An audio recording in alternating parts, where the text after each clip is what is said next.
Our other top story here, a last-minute tentative deal reached to avert a strike this morning by education workers across the province.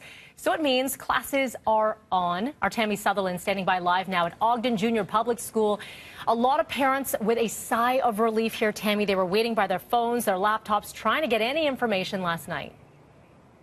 Yeah, and they got it at about 9:30 last night, and that means that the playgrounds like this one here at Ogden Junior Public School and at schools right across the province, they will be full, where it will be business as usual now that we know that a tentative deal has been reached between the province and the union that represents about 55,000 education support workers, including custodians and clerical staff. Now, it was Minister Lecce that made that initial announcement last night just before 9:30, and that's when parents were, of course, alerted to the fact that they didn't need those extra childcare alternates for this morning.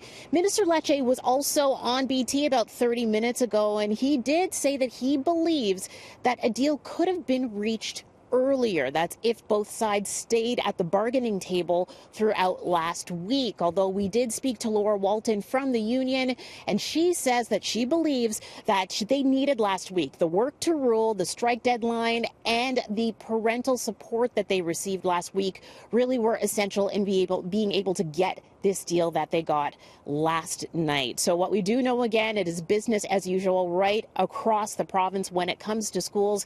As for the tentative deal, we do know that it will be ratified likely sometime before the end of the month.